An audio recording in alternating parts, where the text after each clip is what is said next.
On a quiet evening in New York, Emma Grace, once a painting prodigy whose work was exhibited in Paris, was now just an anonymous waitress, barely surviving between medical bills and exhausting shifts.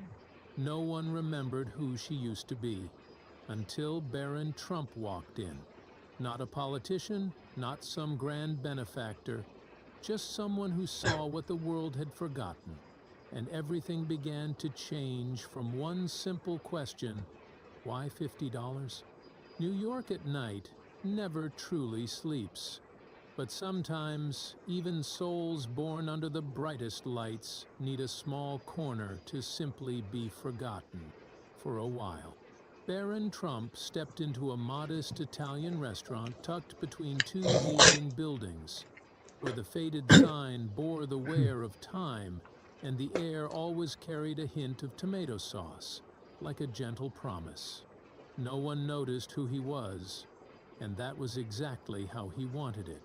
No bodyguards followed, no cameras waited outside, just a tall young man in a plain gray coat, walking in with a calm expression and eyes that hinted at weariness. He chose the table by the window, where he could see the street but remain just out of sight. A young woman approached, order pad in hand. Her uniform was worn at the shoulders, her hair hastily tied back, and the dark circles under her eyes said more than any greeting could. But when she looked at him, she smiled, not the trained smile of routine hospitality, but the kind that comes from someone too tired to pretend, yet still unwilling to disappoint. "Good evening," she said softly. "What would you like tonight?" Baron looked up at her, just for a second, and in that brief moment he realized she wasn't like the others. Not because of how she looked, but because of her eyes. There was something in them, vague, weary, but fighting to stay alive, that quietly reached something deep in him. He didn't know that just minutes later, this girl would ask him something no one had ever dared to. And he had no idea that in this tiny, time-worn restaurant, something would begin.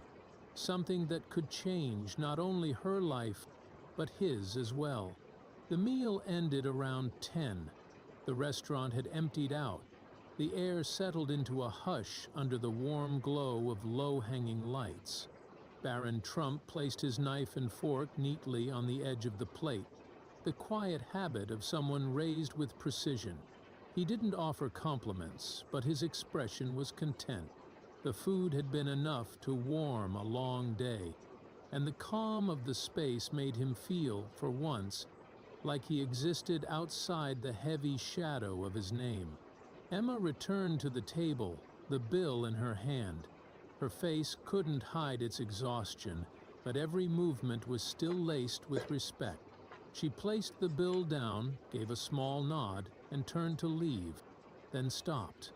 Her breath slowed as if she was weighing courage against pride. And then, in a voice just above a whisper, she said, "Would you be willing to tip me $50? For a brief moment, the air froze. No one spoke, but it wasn't necessary. Even Emma felt the weight of the question. No one asks for a specific tip, especially not one several times the usual amount, in a place where the average bill hovered around $30. She didn't look him in the eye. Her gaze dropped slightly, but her voice stayed steady. There was no begging in it, just a quiet honesty, with edges worn down like glass smoothed by time.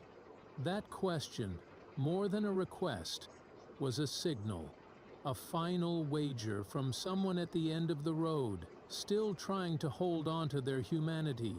No tears, no forced smile, just an admission. She needed help. No one asks like that unless they've been pushed to the edge.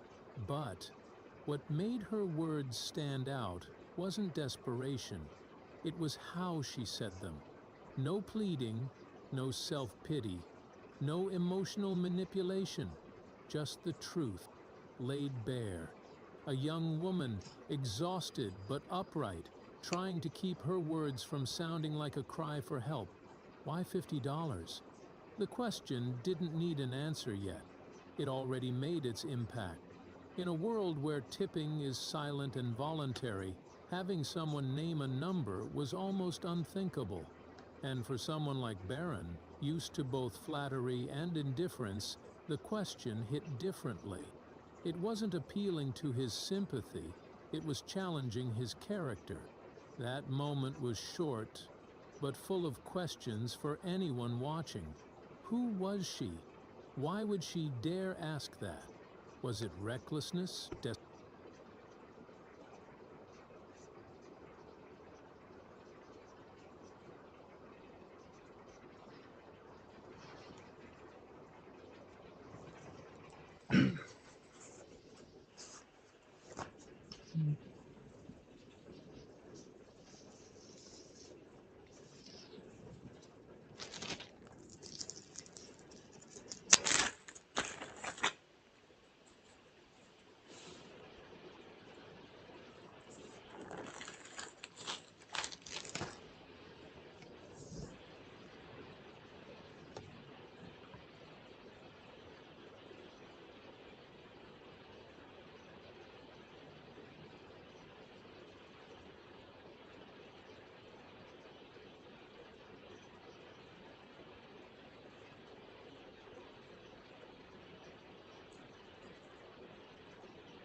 And fire has really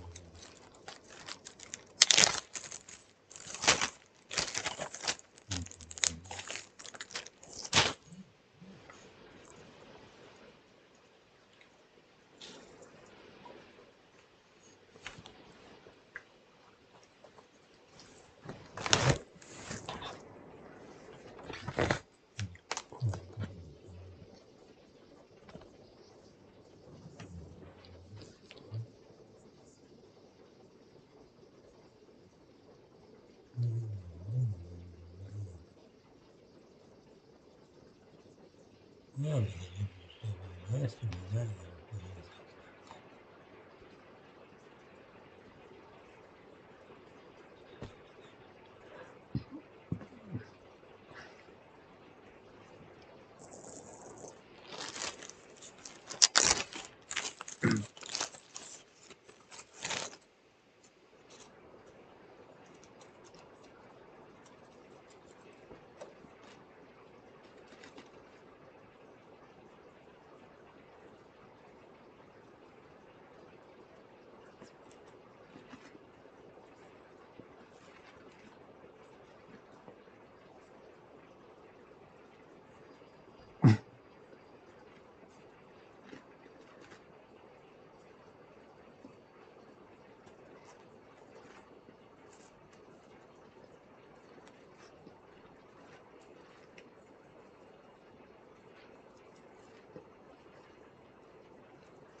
Oh, goodness.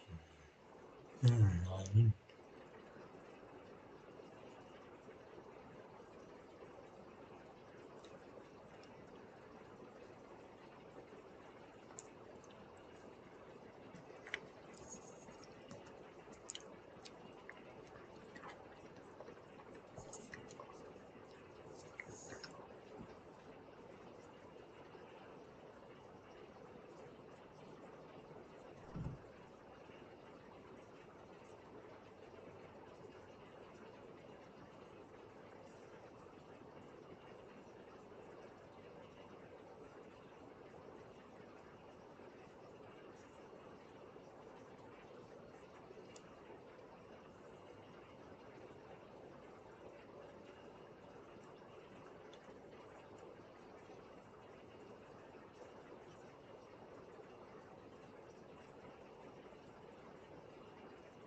just tell you,